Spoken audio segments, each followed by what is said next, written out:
Thank you. Appreciate you. I'm doing good. How are you? It's my pleasure, man. This will be fun. I'm happy to talk to you guys. Thank you. Pleasure to meet you. Pleasure to be on the show. Be a fan of Moneyball now, forever. Awesome. Love it. Hello, everybody. This is Donovan Scott, and this is Moneyball. And tonight I have a great guest here with me. I have Sue Falsone. And for anyone who doesn't know that name, you're clearly not a baseball fan. No, not at all. But very, very, I'd say, okay, a couple adjectives we were going to use here, right? Pioneering, innovative. But my favorite, lion, right? There's lions and sheep. And that's how I'm Sue Falsone, when I think of that and I read the resume, I think of lion. And for those who don't know what this woman does, she was the first Major League Baseball athletic trainer. Female. No, she wasn't the first. She was the first female Major League Baseball athletic trainer. And I'm really, really excited to talk about that and dive into that world a little bit. And not only that, just kind of get to know you and we share a background, Buffalo background a little bit. So welcome to the show. How's everything going? And where are you? Where is home, or where is home today for you? Hey Lincoln, which spot in Buffalo has the best chicken? Boy, I agree. Every time. Yeah, thank you so much for having me. I'm just noticing how drab my background looks compared to your nice. Well, it's the holidays. I had to hook it up a little bit, but that's okay. I know it's so. I've got my cream beige-ish wall in the background. But yeah, thanks for having me. It's always great to meet and support people from Buffalo, my hometown. So I always kind of just love hearing about what you're doing and all the things that you're promoting with people who are doing great things from Buffalo. So that's super cool. I'm honored that you're including me in the whole thing. So to answer your actual question, I'm in Houston tonight. I am in Houston during the week. I'm the director of movement and return of performance for the Houston Texans. Okay. So I'm in Houston right now, and my other home is in Phoenix, Arizona, but my home at heart is always in Buffalo, will always be Buffalo. My mom still lives there, so Buffalo is home. So where in Buffalo are you from? Which, are you suburb or right? Yeah, from Kenmore. I went to Kenmore West High School. Yeah, so kind of Kenmore, Tonawanda area. Yeah. So grew up in the Kenton, I think they call it, right? Yes, exactly. Grew up in that area, and then high school, right? And then college, Damon, and then boom, and then explosion. Yes. So how did everything fall into place? I mean, tell us how this all happened. Yeah, I'm not even sure how it all happened, quite frankly. Yeah, went to Damon College and then moved down to North Carolina, had my first job at a clinic in Raleigh.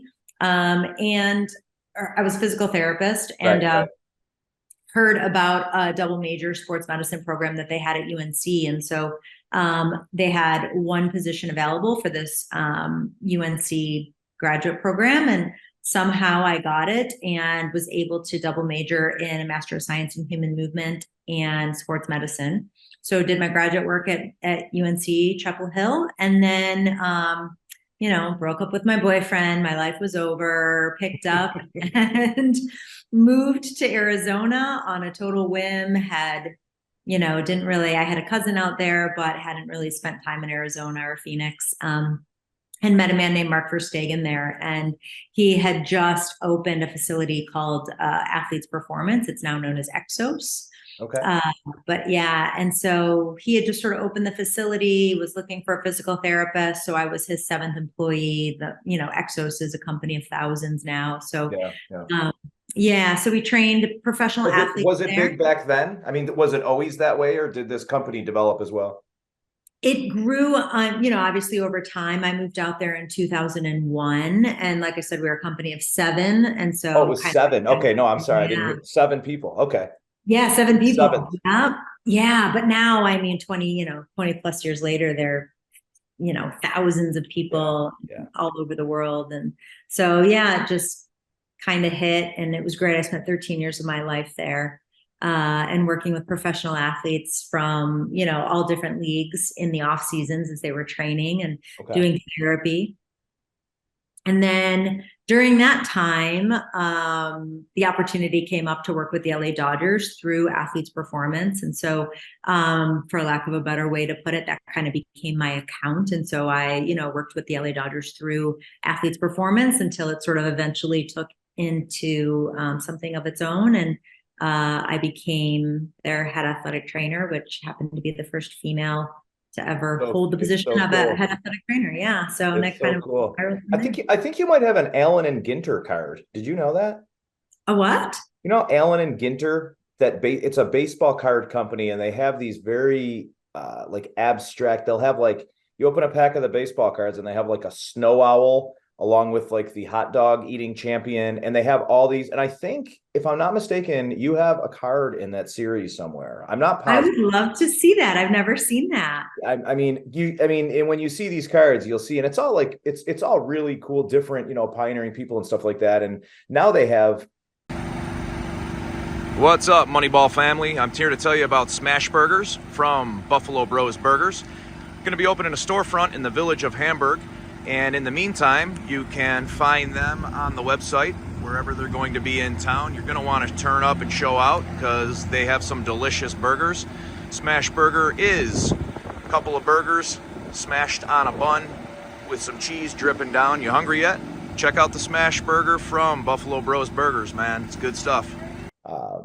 Now they have like promoters and influencers and stuff on their cards, because it's just the evolution of life and cards, right? Oh my gosh, that's so cool. Yeah. And some of them are like autographed and stuff, but I'm pretty certain, and I'm going to do some research, but I'm pretty certain that you did have one. But I would love if you did. I've never seen that. That would be super cool. I mean, what a cool story. Just even that in its own right, goes back to my lion, right? But I'm going to go out to Arizona and I'm going to roll the dice. I'm going to see what happens. That takes a lot of courage in its own, right? And then you do that, a little bit of luck, right? Sprinkle a little bit of luck in there, of course. No doubt. But you don't get lucky if you don't put yourself in that position in the first place. I mean, and it's obviously very impressive, and others thought so as well. If they say, okay, we have a spot open for the Dodgers physical therapist and we want Sue, right? And then from that, we go on and we say, okay, now there's one, athletic director, we want Sue, right? So let's not sell it short here. I mean, that's extremely impressive. And being as big of a baseball fan as I am and my whole family, and I've grown up and, I've been to every stadium and blah, blah, blah, so have you in a different realm. But it's a huge feat. And I don't think people truly understand that. I mean, I'm not going to call you the Jackie Robinson, right, of it. However, it's when you are groundbreaking and you're doing something no one's ever done on such a high level. Major League Baseball, there is no better, I guess, America's sport, right? America's pastime, and first Cuban player or our first African-American player or whatever, first female athletic trainer. So I hope you really, really do hold that in high regard, because, as far as me being a fan and outside looking in, that's how I look at it. And I think even more so than that, there's probably a lot of women's lives that were changed when they saw that that's possible, right? So kudos to you. And tell me a little bit about that. Have you ever felt like a mentor or influential in that regard? Yeah, I appreciate those kind words. And yeah, I mean, I think it was really fitting to be a part of the Dodgers. They're just such a progressive organization and inclusive organization, right? And yeah, I do not, oh, sorry, that's just exactly what you wanted. I must have my cell phone go off. No worries. I thought that was on silent. You could have got away with it. I didn't even hear it, but Okay, good. Oh, good. That's why there's editing, Sue. That's why there's editing. Oh, perfect. Okay, great. All good. But yeah, I mean, certainly not to compare myself to those guys whatsoever, but the organization, it's just really a testament, right? When you think of the Fernando Venezuelas, Jackie Robinsons, right? Like the first female assistant GM in Kim Ing, right? And then for me to be the first female head athletic trainer, I mean, it's just a testament to the organization of looking for the best person for whatever job they're looking for, and just how inclusive they are. So yeah, that was super cool. And Impulse is revolutionizing the physical therapy experience for active individuals in Western New York. From marathon runners to warriors of the weight room, we've got you covered. Our cutting-edge technology takes sport-specific testing to the next level. Our patient-centered approach lets you drive your own recovery. You can expect individualized one-on-one sessions every time you're here. And the game changer? Impulse is home to Western New York's only public board-certified sports PT. If you're ready to get back in the game, call Impulse today and mention Moneyball for $100 off your first visit. Even now to this day, I mean, I get emails or people contacting me on social media and saying like, yeah, I'm doing a school project, young women. Yeah. But yeah, it's so cool, right? When like young women reach out and they say, I was researching this, or I'm still like, to hear that young women are still being told that they can't work in pro sport or they're never going to make it. And so then they do some research and they find me and they reach out or find some encouragement there. I mean, like not to, over dramatize, but like that brings tears to my eyes still, right? And that's great. And that's not over dramatizing at all. I mean, like I said, if the shoe fits, right? And I'm doing a little bit of a series. My next 3 or 4 episodes are going to be, and I think I had mentioned this to you, but it's going to be like, influential women in sports and things like that. And I really like to, spread that out. I think when I started Moneyball, it was, who knows what it was going to be. And I've been fortunate enough to really have some huge names athletically, from baseball, Johnny Damon, to all kinds of names in football and throughout. I just had a Harlem Globetrotter, right? So it's been and I don't like to pigeonhole it to, hey, I'm from Buffalo, right? So let's do NFL football, or I'm from Buffalo, so let's do NHL hockey. I mean, I had a 14-year-old pro surfer on. Oh, super so one cool. of those, yeah, thanks. So one of those influential women is actually a 16-year-old lacrosse player who's ranked 43rd in the country and is going on to Syracuse. And, they have a great program. Yeah. Oh yeah. It's an amazing program. And, and I was just thinking about, I spoke to one of the bandits too on the show.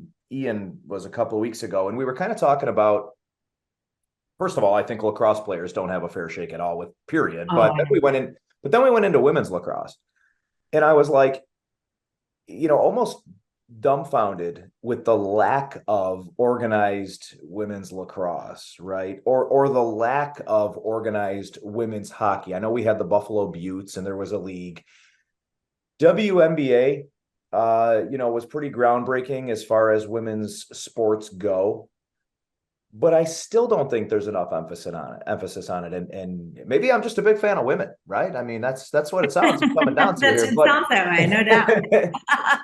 But I mean, to me, it just doesn't, it doesn't make any sense. I mean, this whole, I guess, baseball back in the day was, hey, womanizing and hey, we're going to go out and drink some whiskey the night before or maybe during the game. And it was just this basically, guys, right? There was, and then the war came, and then a league of their own came, right? And that was true. That all happened. So that may have changed a few minds. But I mean, I think society has caught up with us, right? So what's going on? Like, why are we not still getting, the same? Why are we not still getting the same endorsement, I guess, for women's sports? Yeah, that's a great question. And I'm not really sure what the answer is. And yeah, I think I've made a career in men's professional sport. But like, to your point, there really wasn't a lot of women's, even if I wanted to work in women's sport per se, like it's not like there was those opportunities as I was coming up in my profession. Right. And so, yeah, like the WNBA didn't exist when I graduated from college, I don't think, or, women's soccer, the soccer leagues didn't exist. And so, I'm not sure why it's taking so long to sort of catch on. That's what I guess I'm getting at. It just seems like it's taking a long time, Right. And even like when you think about like the US women's national team from a soccer perspective, and I worked with the U.S. men's team for a couple of years, which was a wonderful experience as well after really cool, my time with the Dodgers. And so, when you look at the men versus the women, I mean, the women have just had insane amounts of success, and everybody gets so excited about the U.S. women's national team, but yet, those games are still a struggle to fill in the cities within the U.S. And I don't understand the disconnect. It's strange. I don't have the answer.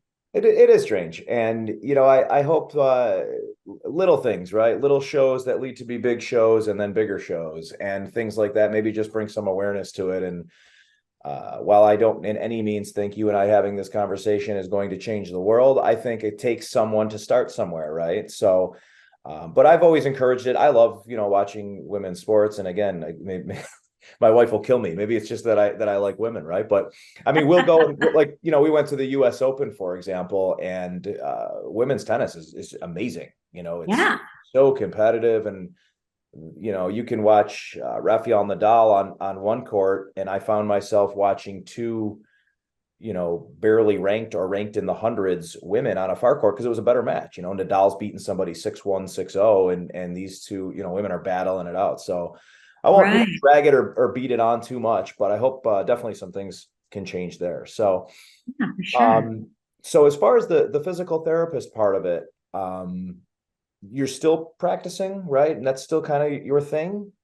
Yeah. So my current role with the Texans is pretty much just exactly kind of what I wrote my book on, which is sort of bridging the gap from rehab to performance. And so I've really sort of made a career, even when I was at Athletes Performance. And then since then have sort of made my career sort of in the space where people are kind of done with the table and they're trying to return to performance, but they have to maybe regress some of their performance training because they're not quite there yet. And so really kind of focusing on how do we bridge the gap from the training table to the field.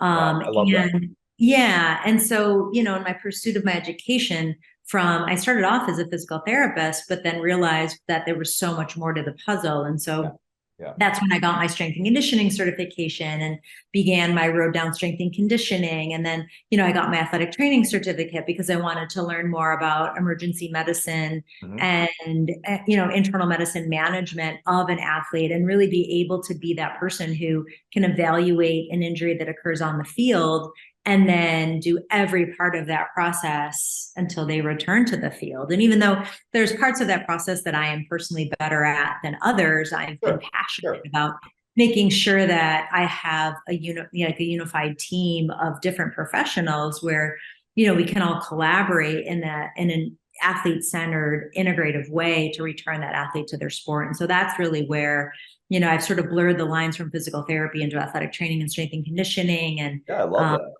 And have been able to do that, with different sports at the highest level, which has been really, really fun and not something I ever thought I would experience. So you've almost created a hybrid type role, right?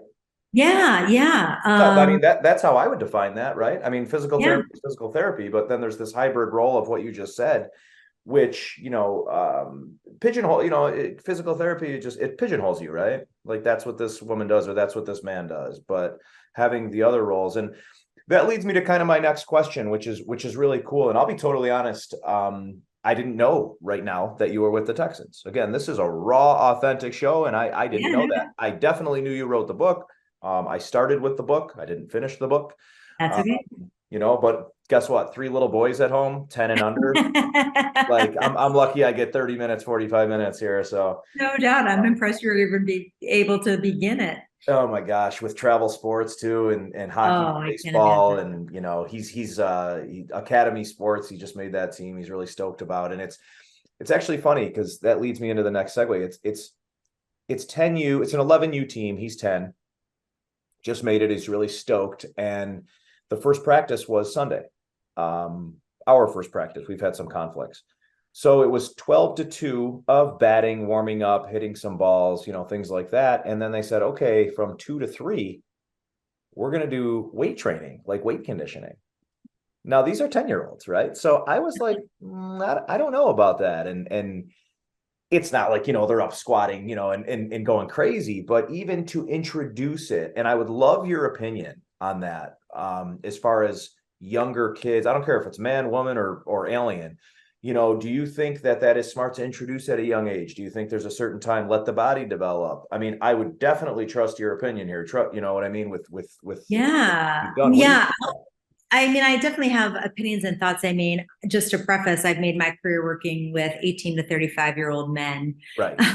So I've never really worked in youth sport or youth development, but it's definitely, definitely a specialty area. And I'm sure some of my friends who work in that area would have specific opinions. And I know plenty of personal trainers and strength coaches who do work with people who are that young. And I think what they have said or educated me on is that it's all about smart training, right? And that, it's never too early to sort of teach weight room safety and weight room etiquette. Right. And, those sorts of things, just to kind of get them into the mindset. Should they, like you said, be loading, a ton of weight? I mean, obviously it's all relative according to their body weight. But yeah, I mean, young kids, especially under the age of 12, in my opinion, like it's more playtime, right? And like exploring different ways to climb, to crawl under, right? Like being able to lift your body weight. Can you, I mean, think about how many adults can't do a pull-up, right? So no, like that's a great point. Yeah.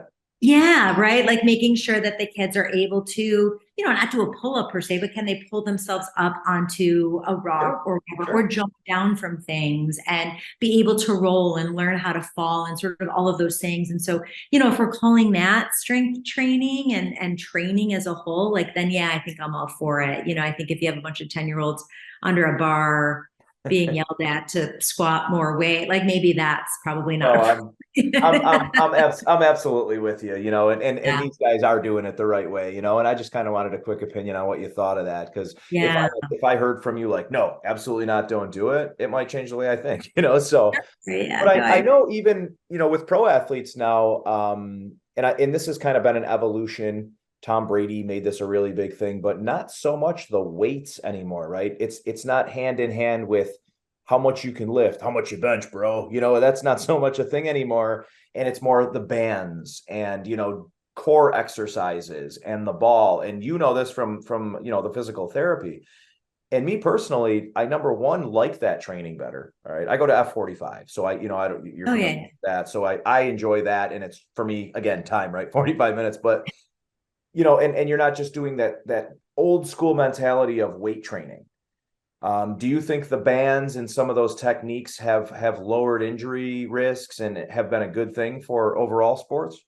Yeah, I think for overall, for sure. And I think obviously it depends on not only your chronological age, but your training age, right? Like someone who has never trained a day in their life, right? Like their training age is really young. Someone who's been training for 15 years, like they're going to be able to tolerate different things. And I think that, as we're looking at strength and conditioning from like a training quality continuum, right? From a work capacity to absolute strength, explosive strength, and elastic strength and speed strength. Like it just depends what physical quality you're trying to train. And then you match that physical quality with your implement. And so, yeah, for certain things like work capacity or whatnot, I think, bands and for your prehab and sort of all of those things. Absolutely. And, again, I think it just sort of depends on what your goals are. And like, our offensive linemen probably need to move some mass.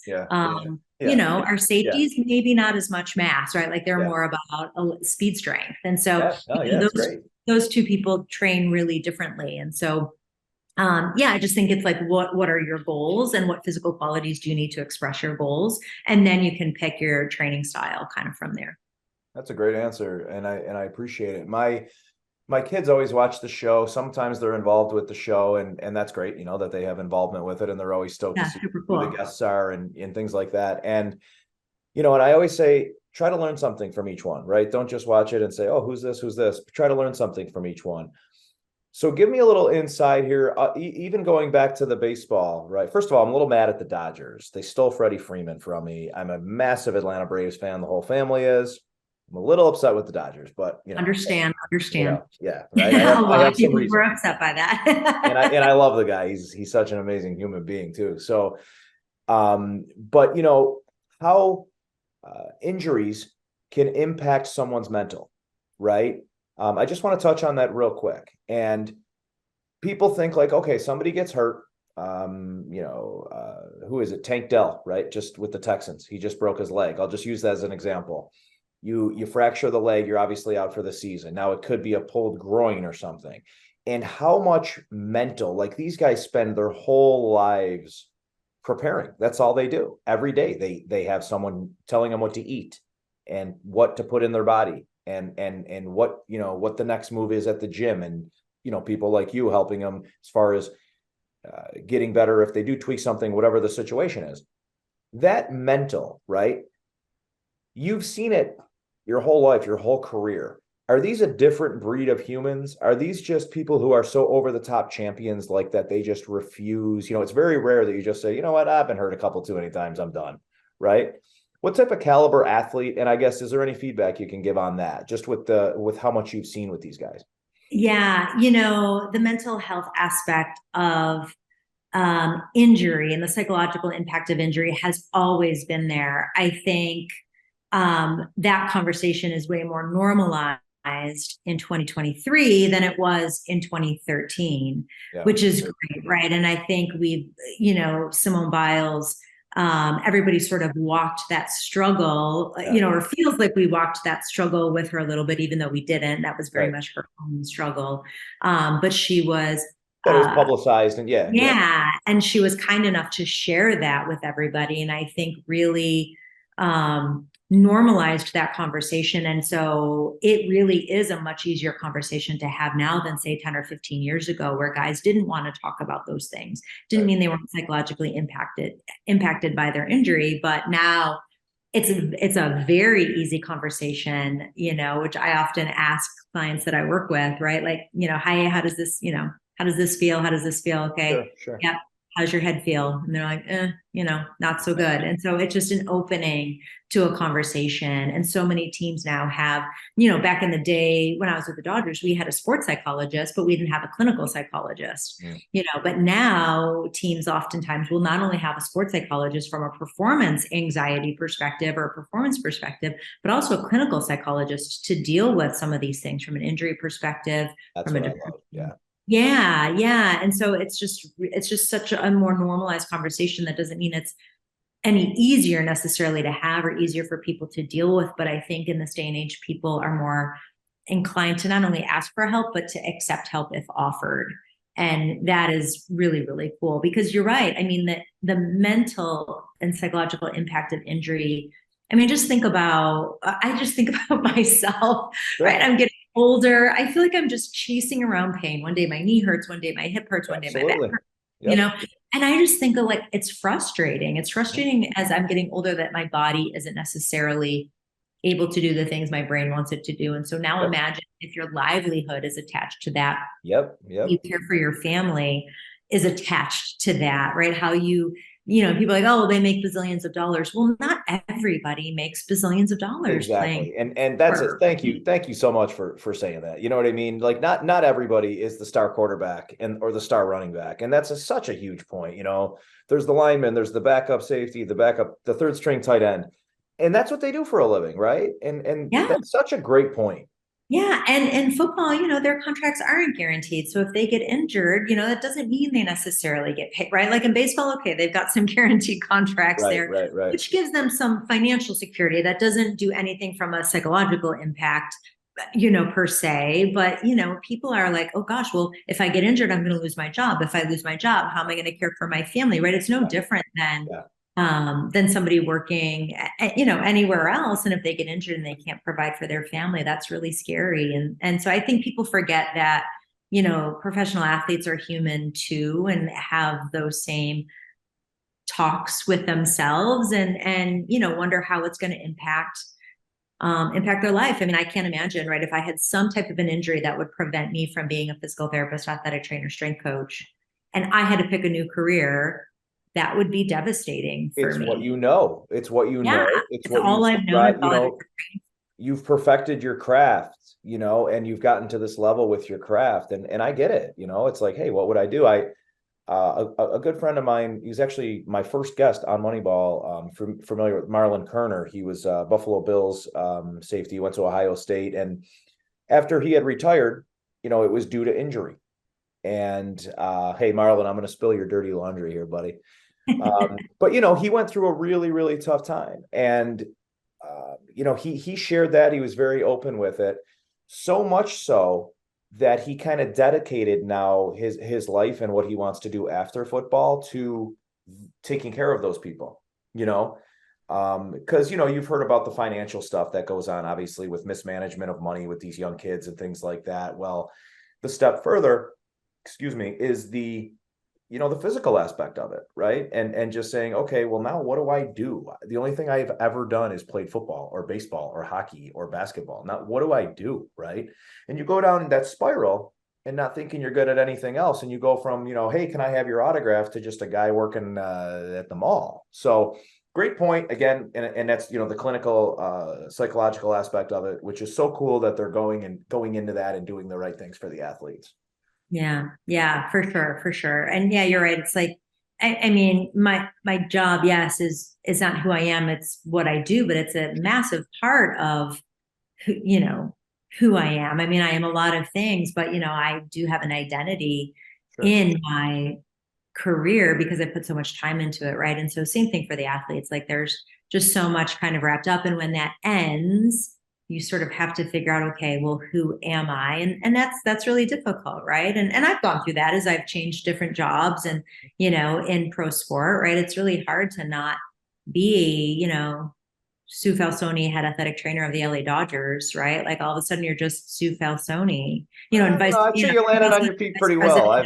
I'd say you're doing pretty good. Yeah. Things are okay, right? But everybody, everybody. But I know exactly what you're saying, right? And yeah, I mean, whenever you change a job or move, all those things are just sort of, things to kind of think about. And pro athletes are no different. Now, being as busy as you have with your whole professional career, how has that impacted personal life? Do you have children of your own? Are you?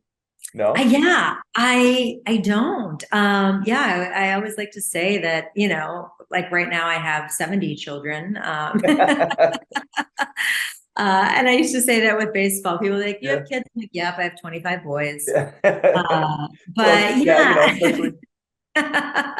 that's great. Now I have 70 boys, but and now I'm actually the age where I could be their mother, which is really gross. We don't talk about that on Moneyball. You look great. You look great and you feel great. I appreciate that. That's all that matters. It's how you look and how you feel. I appreciate that. Yeah, I definitely don't feel that. But gosh, when they, when they start talking about their age or, something, I'm like, oh my word, I can't actually be their mother now. But yeah. Funny too, I'm just going to interrupt you real quick because we still think we're cool, right? And like, I'm 45 years old and like, you still think everything you do is cool, but all of a sudden my son's looking at me like I'm the dad. I'm like the nerdy dad. I'm like, hold on a second. This didn't happen yet. I'm still super cool. I still listen to this and whatever, right?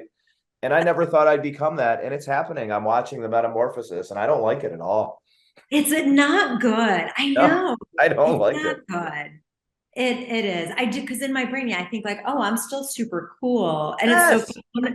My buddy texted me because I'm 49 and he's 49 as well. And he texted me and he was like, oh gosh, I was just like kind of looking at this girl at a coffee shop. He goes, and I'm thinking like, I'm going to flirt with her. And then she looked at me and she said something and she called me sir. And he goes, yes. There it is. There. It's all wrapped. There's the burrito. 25 anymore, brother. It's all wrapped up in the burrito right there. Your friend just summed it up. Listen, because that's exactly what it is, right? Like, oh, is this girl checking me out over there? And she's like, yeah, sir, do you know where I can find the nearest library? I was dying. I thought it was so funny. He is spot on. And trust me, I know exactly how he feels. He still thinks he's got the game. And, they're like looking at you like you're an old man, like you're one of their friends' dads, right? So. No doubts.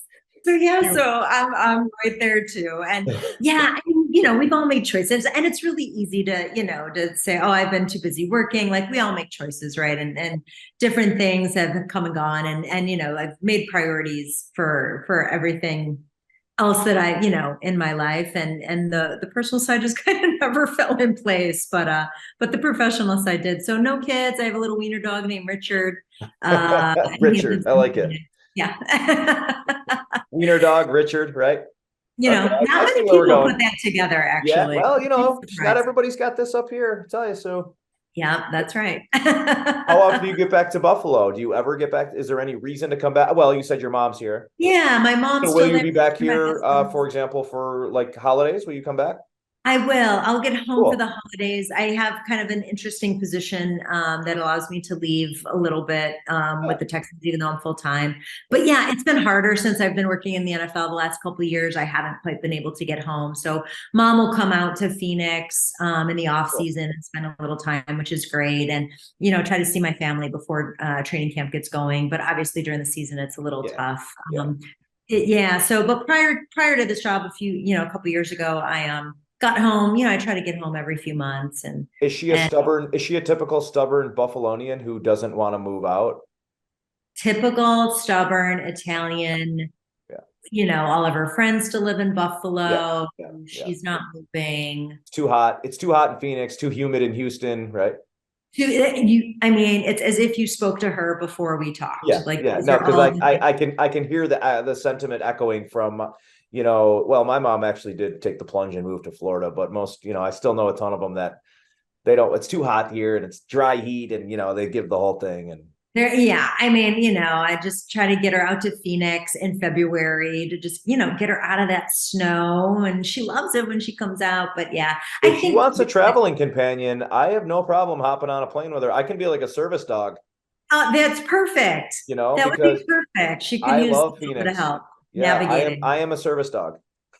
I will definitely take that into consideration. Yeah, let her know. This was a lot of fun. I won't keep you too much longer. I am going to do what I call rapid fire. Okay. So these are, I can see you getting scared. You're sweating a little bit, but I'm ready. These are just really, really no heavy lifting, kind of get to know you a little bit questions, right? So have to hit you up with the buffalo chicken wing. Are you wing or a drum? Wing or drum? The flats or the drums? Well, no one wants to hear this, but I am now a vegetarian, which I know that's not cool. But when I ate, you know what? Actually, I disagree. I think it is kind of cool. I mean, things that used to not be cool are kind of cool now. Like I quit drinking 5 years ago, and I get more compliments on it. Like more like, "Hey, man, that's really, how did you do it?" and stuff, rather than like looking at me weird, Right? Because so, Buffalo back in the day would have been like, "So you want that blue now? Like, is that what that means?" Yeah. Well, I still lost half my friends. Don't get me wrong, but Yeah, no doubt. Was there vegetarian wings? Well, yeah, there are, but they're kind of gross. Yeah, they don't. But I am flirting with fowl. I do want to come back to it a little bit, so I keep saying I'm flirting with fowl. So I might have some flirting with fowl. Yeah, that's a good T-shirt. Flirting with fowl. Yeah. So I would say I'm more of a drum person. All right, you and I. Yep. You'd be shocked how many flats there are out there, and they'll fight you to the death and tell you how you can put the whole wing in the mouth and pull it out. And I'm like, that's disgusting. It's not how you do it. I think those are the same people that throw paper in a game of rock, paper, scissors first. Yeah, there's no place for that, right? No. I mean, you got to know what you're doing. No. They're rookies, they're novice. No, agreed. Let me go with this. Let me go with Ford or Chevy if you had a choice. I have a Ford here in Houston. I have a little Ford Fusion, and it's a hybrid. Okay. My first hybrid, and I love it. Well, there you go. Then that was an easy one. Yeah. What is Sue's favorite color? Blue. I was gonna say blue and red, maybe dark navy blue and red, since the Texans might, be checking this out. But blue does go through all of my teams, right? Like, I absolutely am loving the Texans, but the Buffalo Bills they're your parents had to sign something when you were born in Buffalo, and so that just doesn't go away. But the blue just kind of carry over into the Dodgers, the Texans, so it's a common color, which is good. So listen, I'm putting you right on blast then. Bills or Texans? You can't put. I said no heavy lifting, but I got a little tricky. I know you lied. I mean, go Texans, right? Okay. It is. Yeah, go Texans. Listen, They're what they're making doing money right now, I would like to think, maybe it's not just coincidence that we have Sue over there with the Houston Texans and what's going on with that team, right? Because Yeah. I'll tell you what, Yeah. I did not expect that at all, and I think nobody did. As far as what's going on with CJ, but that whole team is just they're playing. They're definitely overachieving. But I hate that word because it's almost like saying like they weren't. Now these are still NFL athletes. You know what I mean? Yeah. I think what it is good leadership. They're clicking together. You can take anyone who someone might consider and say, oh, this guy wouldn't be a good starter. He'd be second stringer in this or whatever. That's nonsense. Like I said, these are NFL athletes, and I know enough of them, and I've dealt with enough of them who even didn't make it to the highest level that are the best athletes I've ever seen in my life. Right. So Right. when you're at that level, get in the right system, play with the right people, have the right coaches inspiring you, have the right, athletic and physical trainer set up, right? The hybrid, good to go, right? Yeah, for sure, right? Everybody, hear so many teams say it, like next man up, right? Like to your point, they're all great athletes, no doubt. Totally. What is your favorite sport? Ooh, that as a fan, football is definitely probably my favorite sport. But also baseball. Like, I mean, football and baseball, they're kind of just tied for me right there. Obviously growing up in Buffalo, we didn't have a baseball team. So yeah, ex-boyfriend. It was cool when we had the Blue Jays. Well, that's true. Yeah, and we always had a AAA team, and they were always associated with a different Major League Baseball team. Yeah, I think. So let me tell you a quick story. Yeah, it was like the COVID years, and the Blue Jays were playing here because they couldn't go over to Toronto. So we had them for a whole season, and it was great. It was very inexpensive pro baseball. I mean, it was so amazing to have that, and anyone who didn't take advantage of that and go to his, like, I don't know how, right? Because it was so fun. And me and my boys, the one time, I mean, it was still Buffalo, right? So the security hadn't caught up and everything hadn't like really, So I had pulled into I was like looking for a lot. It was like the first inning, so I didn't want to go and park with the peons. I'm like, oh, I got to park up here. So I pulled right into the player parking, somehow pulled that off, whatever, right? And it was not the first inning. It was right before the game started. So I pull in and I hop out with my son, my oldest son, Deacon. And I look over at him and we start walking in because they had this makeshift kind of tent thing set up. And it was me, Deacon, and Jose Altuve all walking into the game together, like stride for stride. He looks at me, I look at him like, hey, what's going on? But it was just, that's how it was in Buffalo. There was no. Oh my gosh, that's incredible. Yeah, and we literally walked into the game together. Buffalo. I love that on everything. That is incredible. Yeah. I love that. That's so great. I know. I thought it was really cool that the Blue Jays were playing there. And I know it really kind of got Buffalo probably into baseball a little bit more, which is super cool. Yeah. There's some of the loyal Bisons fans, but I feel like they're all like kind of the older generation, and it's kind of going away, right? And baseball as a whole, like I mean, we'll wrap this up here, but baseball as a whole, it's starting to get a little better, but we need to integrate youth into baseball a little more, right? Yeah. And I love what they did. I know the traditionalists will fight me on it to the death, but I love what they did with the time clock and going like, we go to spring training every year. We go down and do our little tour, and we, the Braves, and we meet the players, all that kind of stuff. And the game started. I remember the first game, and like the first 3 innings took like 20 minutes. It was amazing. Yeah. Because it's still great ball, it's still great sport. It was just, you didn't have all the nonsense. So what is your thought on that real quick? Yeah. I'm with you. Like when they first made all these changes, I like threw my computer up in the air. Yeah. Ridiculous. They're ruining the game. Like I was all offended by all of it. I sounded like why are we so bad out of shape? I was, but you're right. Like now when I watch a game, I'm like, oh, this is great. It's over in like 2.5 hours. It's kind of moving. And same thing. Like I thought, the guy on second, if they go into extra innings, I'm like, this is so little league. This is so stupid. But then it's exciting. I like it. My friends will kill me for saying it, but I like it. I know. And there's more strategy too. I don't know. It's cool. Yeah, and that's really, I always tell people, when people tell me that they don't like baseball, I just always kind of think like, it's because you don't understand baseball that you don't like it. But it really is an active game of chess, and there is so much strategy to it, which is why I like it. And the more you understand it, the more interesting it is. But yeah, to just like sit down and watch baseball from a physical perspective, I get that's boring. I agree. Yeah. But if you understand the strategy behind it, then the whole thing just gets more interesting, and then it doesn't seem as boring. So, whereas football, it's like it's just naturally exciting. There's people hitting and, sort of all of those things. But there's still the barbarian in all of us where we love to see hits and fights, and so when you take that out of hockey and things like that, like, yeah, we still want that stuff as fans, right? Exactly. So this was incredible. This was really fun. I hope you had a good time. It was great. It was so great to chat with you. Thank you. Yeah, Moneyball, like I said, I'm going to do everything I can to keep this rolling and up and coming show, right? So hopefully, continue to support it. Maybe get a couple of those Texans on board, right?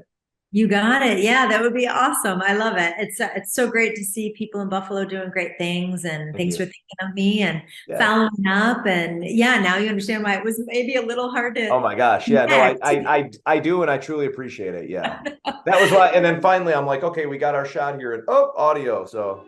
Oh, no. It's all good. It's all good. Well, happy holidays to you. Thanks. Awesome. Thanks again. And hopefully we'll keep in touch and we'll talk soon. I hope so. Thank you. Thank you. Good luck with the rest of the season. Thank you so much. We appreciate it. Thanks, Sue. Take care. You too.